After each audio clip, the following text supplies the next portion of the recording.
ठीक है, हम लोगों ने डाइकॉट्स की लिप का स्ट्रक्चर देख लिया था, है ना। अब यहाँ पर क्या है, मोनोकॉट्स का है। ये मोनोकॉट्स हमने बताया था, यहाँ पर क्या चीज हो रही है कि जो मोनोकॉट्स लिप्स हो रही है उसके अंदर में वैस्कुलर बंडल तो कैसे हो रहा है, बीच में यहाँ पर पड़े हुए, साथ में स्टोमेटा को मेन याद रखना था कि स्टोमेटा जो थे वो कहाँ पर थे, दोनों साइड में थे। ये दोनों साइड में यहाँ पर स्टोमेटा प्रेजेंट हो रहा है, अपर इपिडर्मिस पे भी है और लोअर इपिडर्मिस पर भी है ना। और जो क्यूटिकल लेयर है वो भी कैसे हो रही है, दोनों साइड में यहाँ पर प्रेजेंट रह रही है। मीजोफिल सेल्स की बात करें तो मीजोफिल सेल्स कैसी हो रही है, यहाँ पर बहुत ज्यादा संघनित, मतलब बहुत ज्यादा संख्या में रहती है। या इन इंट्रासेलुलर स्पेस, ये जो अंतराकोशिकीय अवकाश दिख रहा है ये क्या रहता है, यहाँ पर कम है, जबकि उस साइड में क्या हो रहा था, अंतराकोशिकीय जो अवकाश था वो यहाँ पर ज्यादा उपस्थित था। ठीक है। वैस्कुलर बंडल की बात करें तो इसमें क्या चीज हो रहे थे, यहाँ पर कोजॉइंट में थे, दोनों पास पास में हो रहे थे, जाइलम प्रेजेंट हो रहा था, फ्लोएम प्रेजेंट हो रहा था, बंडल ऑफ सिर्फ यहाँ पर प्रेजेंट थी, लेकिन कोई कैम्बियम रिंग यहाँ पर प्रेजेंट नहीं। ये बीच में यहाँ पर कोई ऐसी कैम्बियम रिंग प्रेजेंट नहीं हो रही, जिसके कारण में मोनोकॉट्स के अंदर में यहाँ पे द्वितीयक वृद्धि, सेकेंडरी ग्रोथ नहीं पाई जाती है। ठीक है, इतनी सी चीज यहाँ पर याद रखना है, बाकी तो सारा स्ट्रक्चर जैसा का वैसा है। दूसरी अगर याद रखने वाली चीज आती है तो ये मिजोफिल सेल्स आती है। मिजोफिल सेल्स में क्या हो रहा है, यहाँ पे इंट्रासेलुलर स्पेस यहाँ मोनोकॉट्स के अंदर में कम हो रहा है, और ये क्लोरेन काइमा की भी बनी हुई रहती है, क्लोरोफिल यहाँ पर प्रेजेंट रहता है, वैस्कुलर बंडल जो है यहाँ पे स्क्लेरेन काइमा के बने हुए रहता है। ठीक है, ये दोनों के स्ट्रक्चर देखो, दोनों में डिफरेंस दिख रहा है। यहाँ पर दोनों साइड में स्टोमेटा हो गए हैं, यहाँ पे सिर्फ एक ही साइड में स्टोमेटा है। ये मेसोफिल से यहाँ पे स्तंभाकार हो रही, गोलाकार हो रही, अंतराकोशिकीय अवकाश यहाँ पर नीचे के साइड में बहुत ज्यादा रहता है, जबकि इसमें यहाँ पे अंतराकोशिकीय अवकाश क्या ऐसा कुछ नहीं है, कर रहता है, लेकिन कैसा रहता है, यहाँ पे छोटा अंतराकोशिकीय अवकाश रहता है। ठीक है, छोटे छोटे अंतराकोशिकीय अवकाश रहता है। ठीक है, अब यहाँ पर बारी आती है द्वितीयक वृद्धि, सेकेंडरी ग्रोथ की, है ना। सेकेंडरी ग्रोथ में क्या चीज हो रही है, तने के अंदर में यहाँ पे सेकेंडरी ग्रोथ होती है, और ये जो सेकेंडरी ग्रोथ होती है किसके कारण होती है, कैम्बियम की सक्रियता के कारण होती है। ये चीज बहुत अच्छे से याद रखना, जो सेकेंडरी ग्रोथ हो रही है वो कैम्बियम की सक्रियता के कारण हो रही है ना। और जो कैम्बियम रहती है वो क्या रहती है, जो संवहनी, यहाँ पर जो कैम्बियम, अब दो तरह की कैम्बियम पाई जाती है, एक तो कॉर्टिकल कैम्बियम रहती है और एक वैस्कुलर कैम्बियम रहती है। वैस्कुलर कैम्बियम का मतलब ये चीज हो रही, यहाँ जाइलम और फ्लोएम के बीच में ये जो यहाँ पे रिंग दिखाई दे रही है, ये क्या ये क्या है, यहाँ पे वैस्कुलर कैम्बियम है। ठीक है, वैस्कुलर कैम्बियम जो जाइलम और फ्लोएम के बीच में रहती है, और इसी को क्या बोलते हैं, प्राइमरी कैम्बियम भी बोलते हैं। प्राइमरी कैम्बियम मतलब ये चीज हो रही है, ये स्टार्टिंग से ही बन रही है, जब यहाँ पे वैस्कुलर बंडल बन रहा है तब बन रही है ना। सेकेंडरी कैम्बियम जो बाहर साइड में कॉर्टिकल्स रहते हैं, कॉर्टेक्स रहता है, उस वाले भाग में जब यहाँ पे ग्रोथ करने लग जाती है वो तो, या इस जो कैम्बियम रिंग से यहाँ पे जो सेकेंडरी बन रही है वो वाली क्या कहला रही है, यहाँ पे कॉर्टिकल कैम्बियम कहलाती है। या ये जो कैम्बियम रहती है वो कैसी रहती है, उसको मोटाई में बढ़ाने का कार्य करती है ना। दूसरी चीज यहाँ पे ये कैम्बियम, अच्छा यहाँ पर देखो, यहाँ पर क्या हो रही है, ये जो कैम्बियम रिंग है, वैस्कुलर कैम्बियम मतलब इस वैस्कुलर बंडल के अंदर में यहाँ पे ये जितनी प्रेजेंट हो रही है। ठीक है, इसके बाद इंट्राफेसिकुलर कैम्बियम, इंट्राफेसिकुलर कैम्बियम मतलब इन दोनों के बीच में यहाँ पर ये जो कैम्बियम प्रेजेंट है, जहाँ वेस्कुलर बंडल के बाहर में, तो ये क्या है, इंट्राफेसिकुलर, क्योंकि यहाँ पर ये फेसिकुलर टिश्यूज प्रेजेंट है, तो ये जो कैम्बियम है ये क्या है, फेसिकुलर कैम्बियम है, और जो यहाँ पर वेस्कुलर बंडल के अंदर में है ये क्या है, यहाँ पे वेस्कुलर कैम्बियम है ना। फिर दूसरी चीज ये होती है कि कैम्बियम में जो विभाजन होता है वो कैसा होता है, समांतर विभाजन चलता है, समांतर विभाजन चलता है। और ये कैसे चल रहा है, कैम्बियम एक साइड अंदर की ओर भी बढ़ते जाती है और बाहर की भी ओर बढ़ते जाती है। तो यहाँ पर जैसे क्या हो रहा है, अंदर की ओर जाइलम है, तो इस कैम्बियम से अंदर, अगर ये अंदर की ओर वृद्धि कर रही है तो जाइलम बनाएंगी, और अगर ये बाहर की ओर वृद्धि कर रही है, जैसे यहाँ पर ये बाहर की ओर वृद्धि कर रही है, तो ये क्या बना रही है, यहाँ पे फ्लोएम बना रही है। ठीक है, ये बहुत अच्छे से याद रखना, अगर कैम्बियम रिंग अंदर की ओर वृद्धि कर रही है तो जाइलम बना रही है, बाहर की ओर वृद्धि कर रही है तो वो यहाँ पर फ्लोएम बना रही है। ठीक है, अब जो जब द्वितीयक, अब हमने यहाँ पे जाइलमों के लिए भी पढ़ा था प्राइमरी और सेकेंडरी, तो प्राइमरी जाइलम कहाँ हो रहे थे, ये अंदर साइड में यहाँ पे प्रोटोजाइलम थे। मेटाजाइलम कहाँ पर हो रहे थे, यहाँ पे बाहर की ओर हो रहे थे, है ना। तो यहाँ पर क्या चीज हो रही, जब ये सक्रिय हो जा रही है कैम्बियम, तो इसकी जो वृद्धि हो रही थी, जो नॉर्मल जो ग्रोथ हो रही थी, वो 8 से 10 गुना तक की बढ़ जाती है ना। जो भी पौधा है जब उसमें यहाँ पे वृद्धि होती है तो क्या होती है, 8 से 10 गुना तक बढ़ जाती है, और जाइलम से ज्यादा।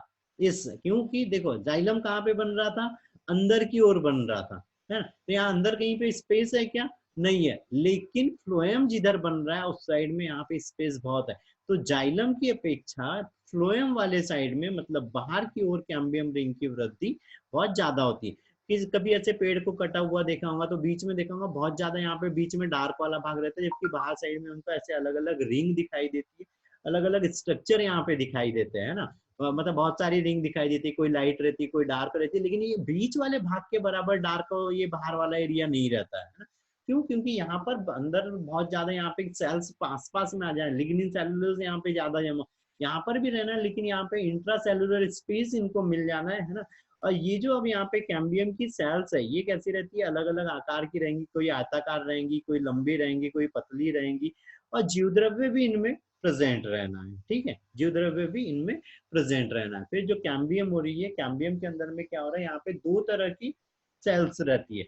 एक तो इसको नॉर्मली याद रख लेना, दो तरह की सेल्स रहती है, एक तो यहाँ पे फाइबर्स की जैसे सेल्स रहती है, फाइबर रहती है, और एक रे रे सेल्स रहती है ना। रे सेल्स ऐसे ये लाइंस जो दिखाई दे रही है, ये लाइंस के जैसी, है ना, ऐसे लंबी सेलें रहना है। और इसी इससे क्या होना है, यहाँ पे मेडुलरी रे जो बन रही थी उनका निर्माण हो रहा था, इसके अंदर में मेडुलरी रे का निर्माण हो जा रहा था। और ये हमको यहाँ पे क्लियरली, तो कोई भी प्लांट हम जिसके अंदर में द्वितीयक वृद्धि होती है उसके अंदर में हमको ये क्लियरली देखने को मिलता है ना। तो ये चीज होती है द्वितीयक वृद्धि।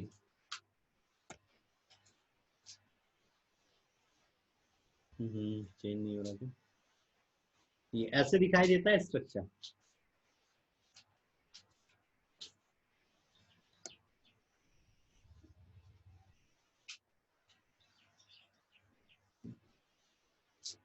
है ना। अगली चीज यहाँ पर ये क्या है, कैम्बियम की सक्रियता के अलग अलग स्ट्रक्चर दिख रहे हैं इसमें। देखो कोई यहाँ पे डार्क दिखाई दे रही है, कोई यहाँ पर लाइट दिखाई दे रही है, तो यहाँ पर ही इसी के कारण, इसकी सक्रियता के कारण क्या बन जाते हैं, कुछ यहाँ पे एनुअल रिंग बनते हैं। एनुअल रिंग, ये जो यहाँ पे है ये क्या कहला रहे हैं, यहाँ पे एनुअल रिंग कहला रहा है, वार्षिक वलय कहला रहा है ना, ठीक है, वार्षिक वलय कला।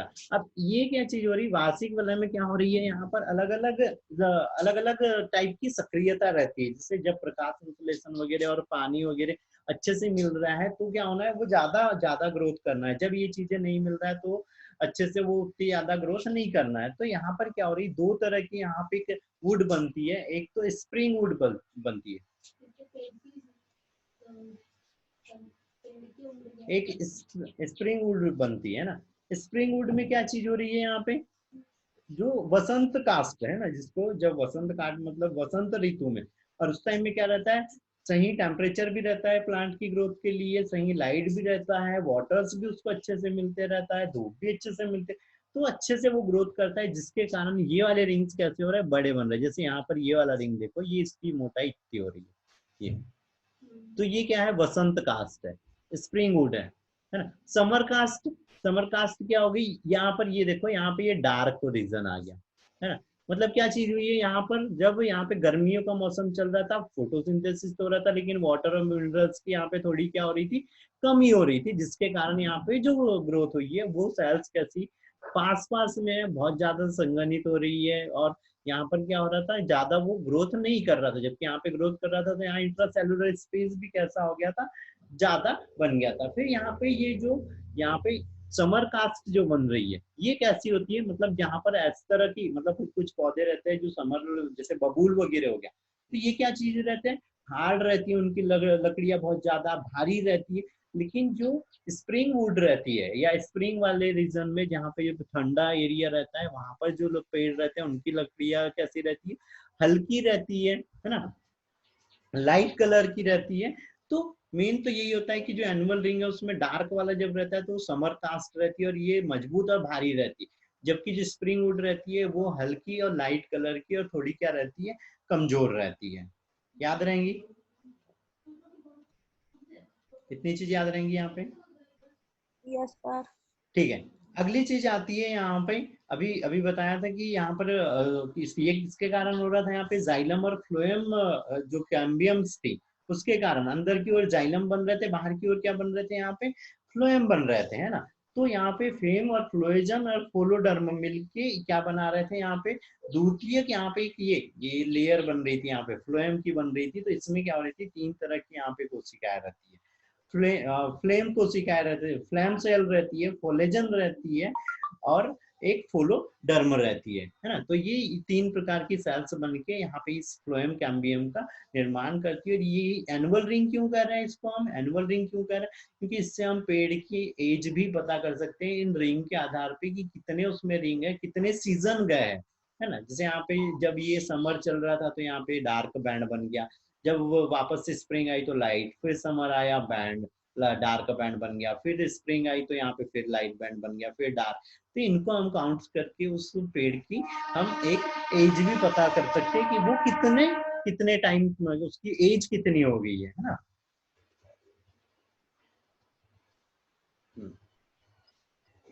ठीक है, अगली चीज आती है यहाँ पे ये छाल। तो छाल में क्या चीज होती है, जो सक्रिय कैम्बियम रहती है उसकी जो मृत कोशिकाएं रहती है, ये क्या है, सक्रिय कैम्बियम है। इसकी जो मृत कोशिकाएं है ये ही मिलकर क्या बनाती है, एक रैप्चर्ड, एक स्फुटित होने वाला स्ट्रक्चर बनाता है, जो क्या कहलाता है यहाँ पे, छाल कहलाता है ना। छाल कहलाता है बाहर का, किसकी, सक्रिय कैम्बियम की मृत कोशिकाओं से जो बन रहा है ना। और इसके अंदर में भी क्या रहती है, यहाँ पे एपिडर्मिस रहती है, हाइपोडर्मिस रहती है, और कॉर्टेक्स रहता है। फिर यहाँ पर जो छाल रहती है उसमें क्या होता है, यहाँ पे हम एक पेड़, मतलब जो छाल रहती है वलई वाली छाल रहती है ना, जैसे कुछ पेड़ में हमने देखा बहुत बड़ा सा ऐसा रीजन एक छाल के जैसा निकल जाता है ना। जैसे केले, केले में छाल नहीं होती, पर एग्जाम्पल के लिए मान लो उसमें क्या होता है, ऐसा बड़ा सा रीजन निकल जा, एक बड़ा सा एरिया निकल जा रहा है ना। तो ऐसी क्या होता है, बेट्यूला, है ना, बेट्यूला में निकलता है, जिसको हम क्या बोलते हैं, भोजपत्र भी बोलते हैं। वो भोजपत्र सुना होगा, है ना, बेट्यूला को भोजपत्र बोलते हैं। जिसकी यहाँ पर क्या करते हैं, जो कैम्बियम की जो छाल बनी हुई रहती है उसका यूज कर रहे थे वो, है ना, कोई भी चीज वगैरह लिखने के लिए। तो बेट्यूला, उसके बाद में सल्कीय छाल, है ना, वो कैसी हो गई, बड़ी छाल हो गई, वलयित छाल हो गई। जबकि सल्कीय छाल जैसे यूकेलिप्टस हो गई, है ना, साइडियम हो गई, इनमें कैसी रहती है, सल्कीय रहती है। यूकेलिप्टस, नीलगिरी का पेड़ देखा होगा, छोटी, ये अभी यहाँ पे जैसे दिख रही है, यहाँ से ये ऐसे टूट जाएंगी, ये यहाँ से टूट जाएंगी, यहाँ से टूट जाएंगी, ये यहाँ से टूट सकती है, यहाँ से टूट सकती है। तो ये इस तरह की छाल, छाल को क्या बोलते हैं, सल्कीय छाल बोलते हैं, जो बाहर की ओर रहती है। और इसको जो मतलब सल्कीय छाल को क्या बोलते हैं, राइटिडोम, है ना, राइटिडोम रहती होगी, राइटिडोम। ठीक है, चलिए